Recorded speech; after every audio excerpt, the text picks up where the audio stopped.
Hi everyone.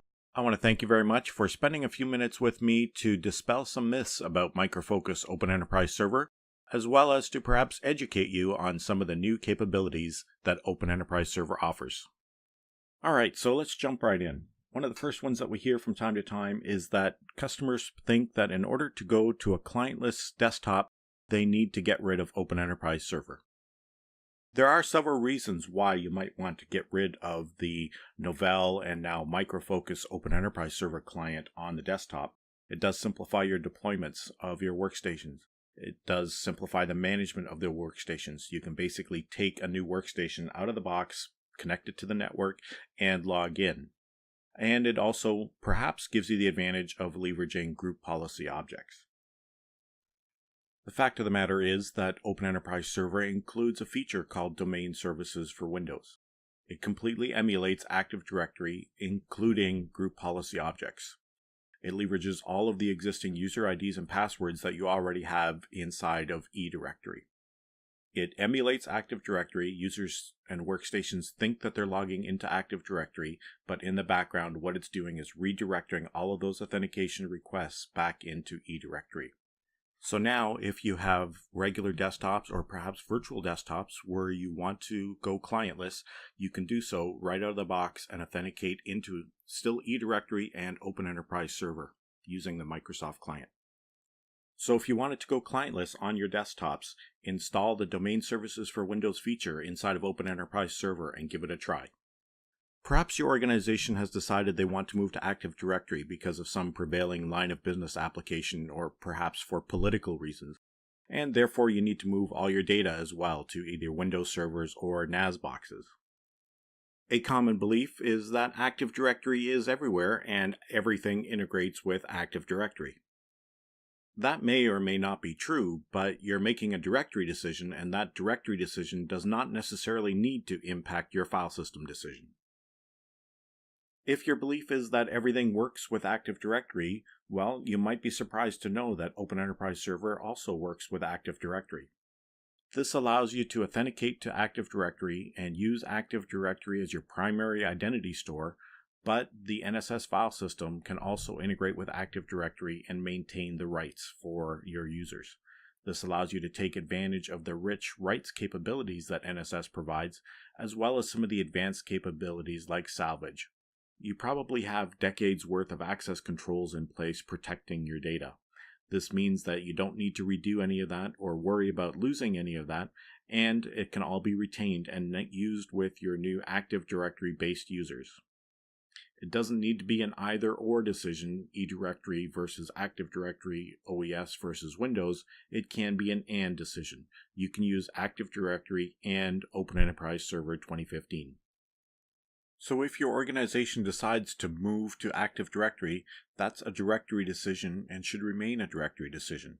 You can keep your files on Open Enterprise Server and the NSS file system and continue to take advantage of all of the rights and capabilities that NSS provides.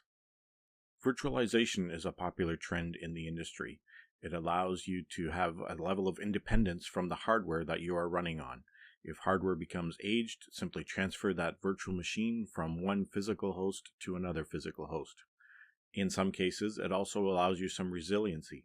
If there's a problem with the physical server, simply transfer that virtual machine to the next physical server. Virtualization is indeed a noble objective to achieve. However, some people believe that just because Hyper-V is part of Windows, that Hyper-V is free as part of Windows. While Windows does indeed include those Hyper-V licenses or those Hyper-V capabilities for free, the licensing of the virtual hosts on top of that hypervisor are not quite so simple. Depending on the Windows Server licenses that you end up getting, you may actually be required to license that virtual machine on every physical host that it runs on.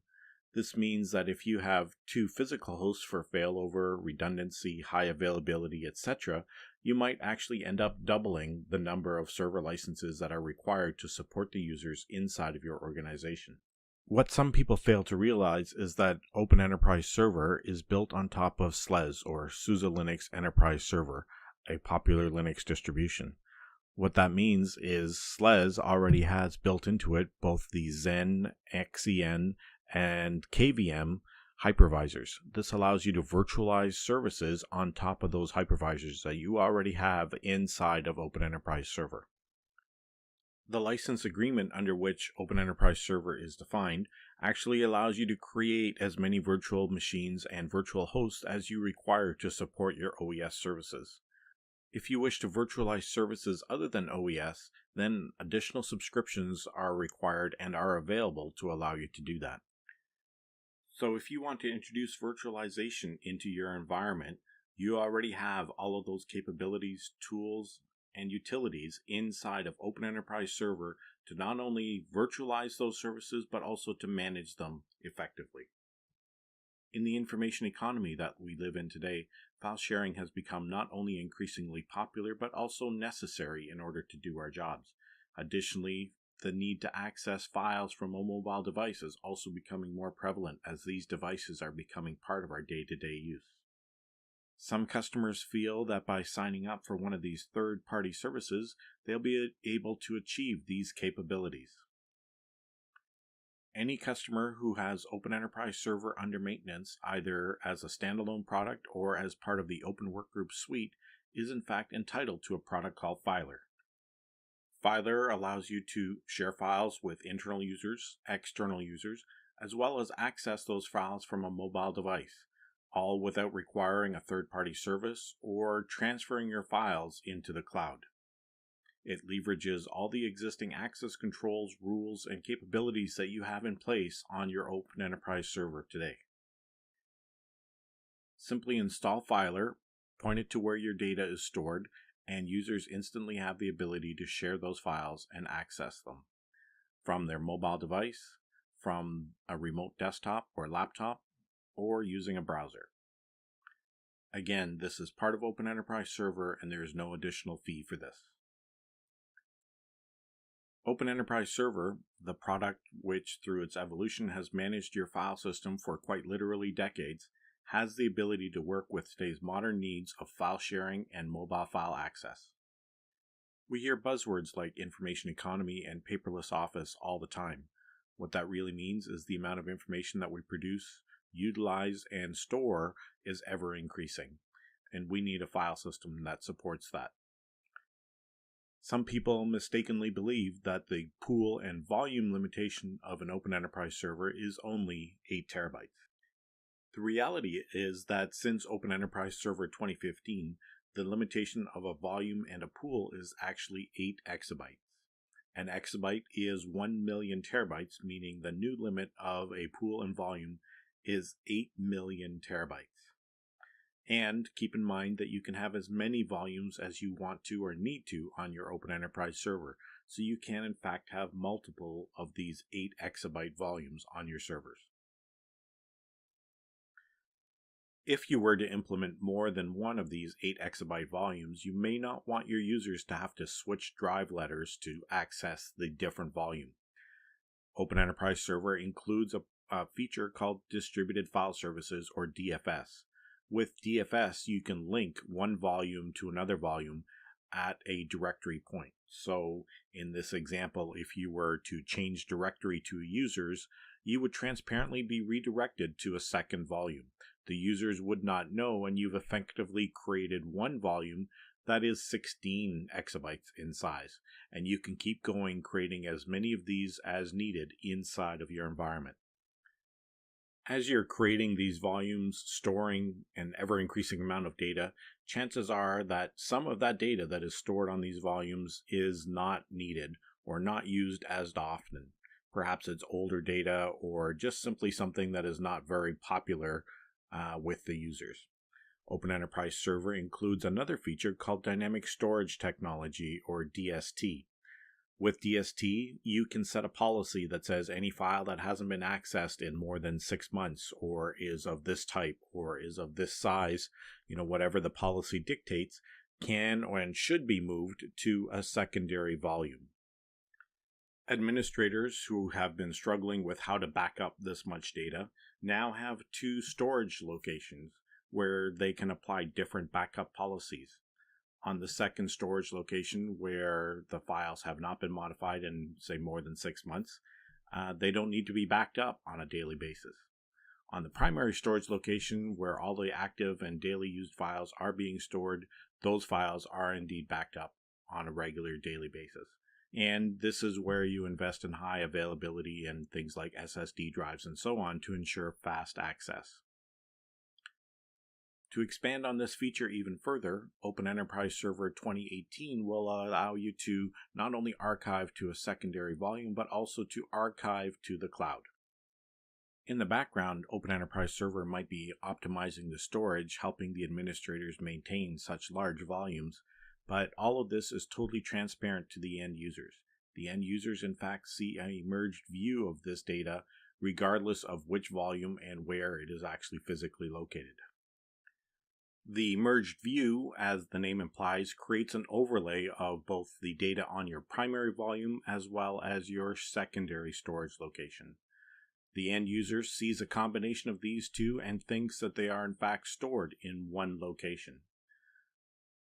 It is completely transparent to the end user that a file has migrated from the primary volume to the secondary volume. Likewise, it is also transparent to a user when a file is modified or accessed and is migrated back to your primary storage location for further inclusion into your regular backups.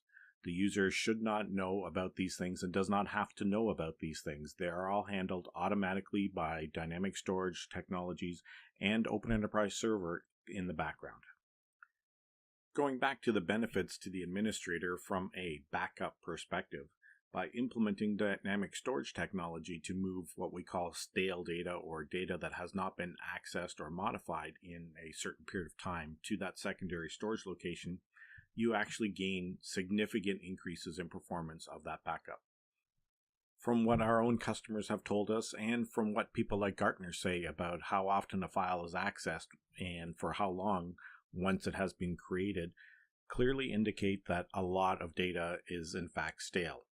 In fact, our customers tell us that 90% of the data in many cases is stale and can be moved to a secondary storage location and backed up at a different interval than the data that you use and create and modify every single day. So even if you do not have a need for more and greater storage inside of your environment, simply deploying dynamic storage technology can have a significant impact in the productivity and efficiency of your IT team and the backups that they have to take every single day. Hopefully you can see that not only can Open Enterprise Server scale to meet the needs of your ever-increasing amounts of storage, but also that it has the tools and capabilities to help you manage that storage more effectively as it grows inside of your environment. You might think to yourself that printing is not such a big deal. After all, who still prints? Secondly, once it's set up, it pretty much manages itself, doesn't it? In a recent study by IDC, they discovered that despite the promises of a paperless office, printing is still very much in demand. With regards to setting up printing, sure, IT people know how to deal with IP addresses and downloading printer drivers and so on. What about when new printers get added to the environment or new users join the environment? How are they going to get set up and provisioned without the constant calls to the help desk? Maybe setting up the initial IP-based printing is a manageable exercise for you inside of your environment. But as things go, typically there is change. New printers get added, old printers get replaced, new users come into the environment, or guests come in. Also, how do you deal with the inevitable mobile user that wants to print from their device? Studies have shown that printing is in fact within the top 3 reasons users call the help desk. Printing is still very, very important to your users. Fortunately, Open Enterprise Server includes iPrint. iPrint is the original self-service printing solution, allowing administrators to create things called printer maps.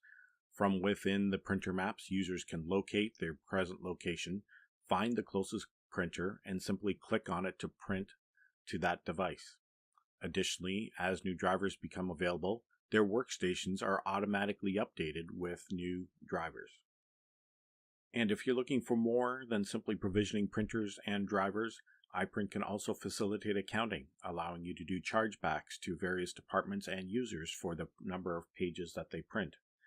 It also features walk-up printing, which allows you to securely hold a print job until you are standing beside it and then release it to print it, avoiding prying eyes from looking at the information that you're printing.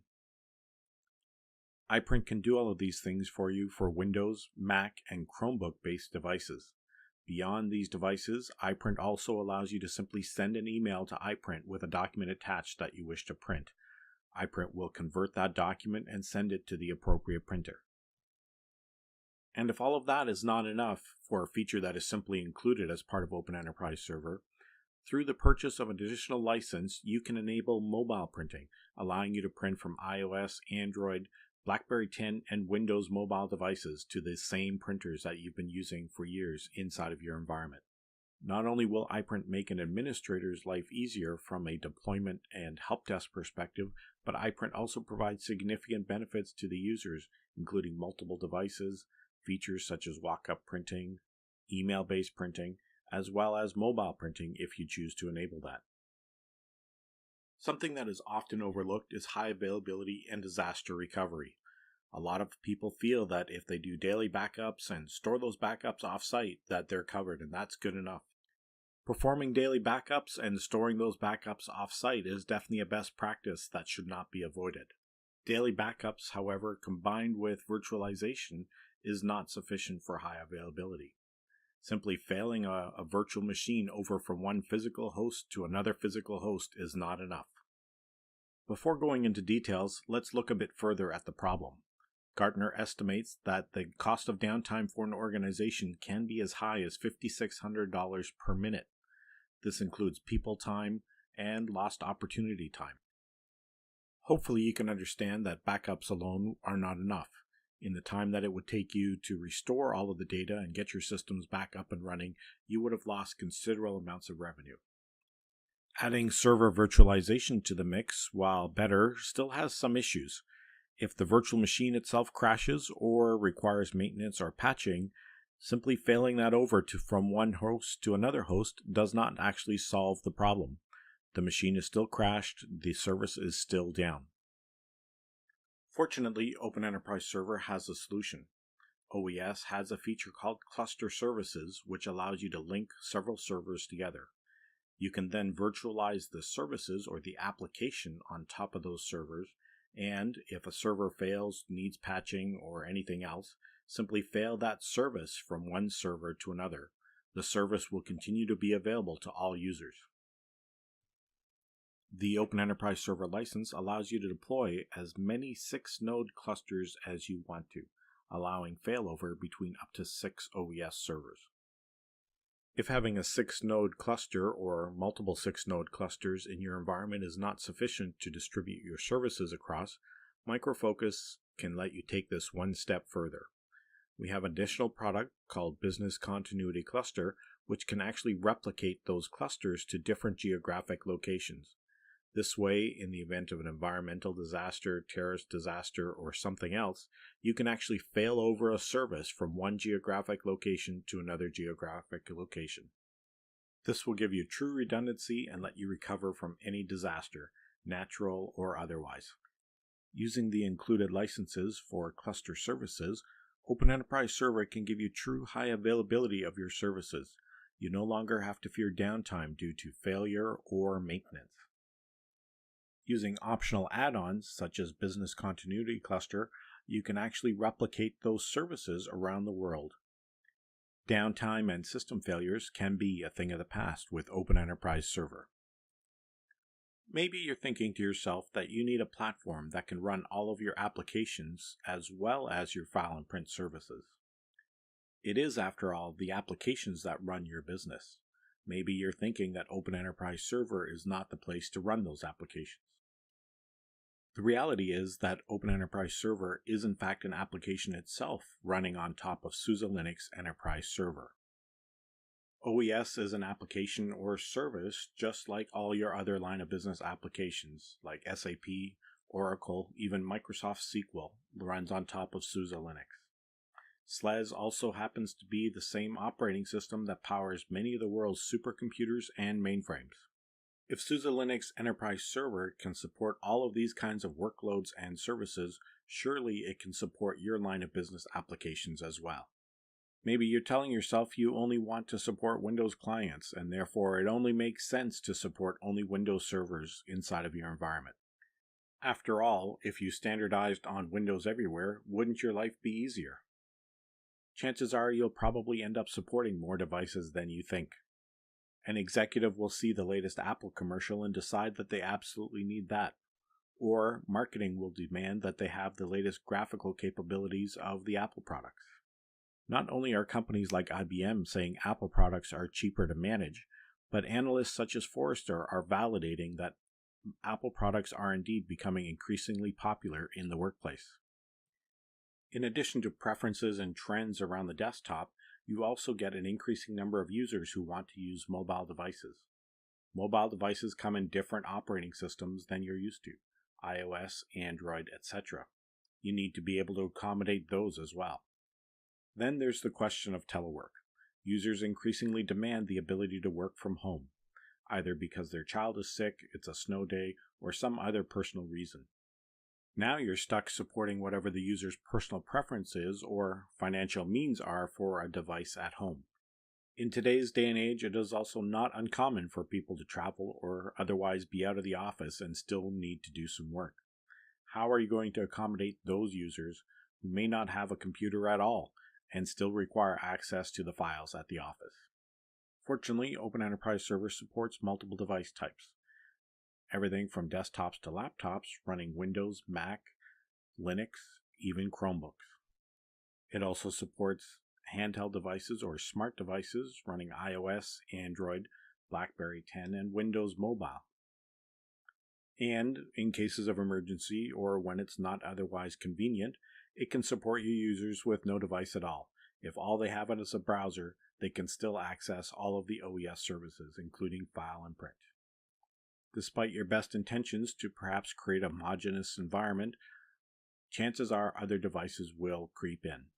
And no matter what those device types are, Open Enterprise Server can in fact support those devices. Perhaps you're thinking to yourself that Open Enterprise Server licensing is expensive or perhaps complex. The reality is that nothing could be further from the truth. Open Enterprise Server is licensed by active user, not by server or anything else. If a user does not log in to use any of the OES services within 120 days, they are not considered active users any longer and therefore do not count towards your licensing. In addition to the actual users of Open Enterprise Server, OES also includes provisions for LDAP users. You can deploy up to 250,000 LDAP-only users. These are users who will authenticate to eDirectory inside of OES via LDAP. So you may have a web application or some other service that uses LDAP authentication, and that licensing is included in OES for up to 250,000 of those users. Cluster services, for the purposes of high availability, can be expanded up to 32 nodes. The first 6 nodes of any cluster, however, are free, and you can deploy as many 6-node clusters inside of your environment as you need to, provided you are on OES 2015 and above. If you then contrast this where you only pay for the active users with Microsoft's offering, you have to know how many servers you have, how many CPUs those servers have, and how many cores that each one of those CPUs has, as there is a minimum that is required of each.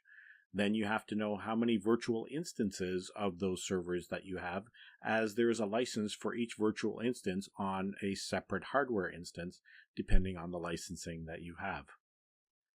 Not only is this incredibly complicated to figure out how much you have, so much so that there are companies out there writing books and offering courses on how to figure this out, but it also adds up incredibly quickly and can very quickly exceed anything that you might have paid for Open Enterprise Server. So, as you can see, Open Enterprise Server licensing is indeed fairly straightforward, only counting active users. Everything else is included, whether that's servers, cluster services, or external LDAP-based users. There's no need to worry about the number of CPUs, the number of cores, the number of servers that you're running Open Enterprise Server on. It's all included. Let's take a few moments to recap some of the things that we've learned today. Whether you want to work in a clientless environment and emulate Active Directory, OES can provide that. Or if you already have Active Directory, well, OES can integrate with that. If virtualization is something that you want to implement, well, that's integrated in OES as well. OES provides file sharing and mobile file access, allowing you to access your files anywhere on any device. You can host a virtually unlimited amount of storage on Open Enterprise Server, and if you want a quick and easy self-service based printing solution, that's something that OES can deliver as well. You can also optionally add mobile printing to that to round out the printing capabilities to virtually any device. If you require some high availability options, those are integrated directly into Open Enterprise Server and the licenses are included. You can also optionally add some disaster recovery options replicating your environment to any location around the world. Open Enterprise Server runs on a world-class operating system that is not only supported by every major hardware vendor, but it is also the same operating system that powers most of the world's most popular line of business applications. OES supports both traditional desktops as well as modern mobile client devices. It also has a licensing model that is efficient and easy to understand and use. So if you want an operating system that has years of experience behind it, but at the same time leads the industry in virtually every possible way, Open Enterprise Server is your choice. To find out more about this innovative and powerful network operating system, go to the product homepage at www.microfocus.com/OES. You can click on Let's Talk to be put in touch with a sales rep, or you can click on Support Login to access all of our technical resources, including patches and updates.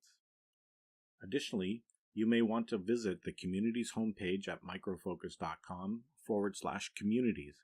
There you can learn about what is happening in the world of Open Enterprise Server in our Cool Solutions community. And lastly, if you wish to request a new feature for Open Enterprise Server, or possibly vote on an existing request from other users, please visit our ideas portal at ideas.microfocus.com/mfi/Novell-OES. Thank you very much for taking a few moments of your time today to learn about all of the innovative features that Open Enterprise Server can provide.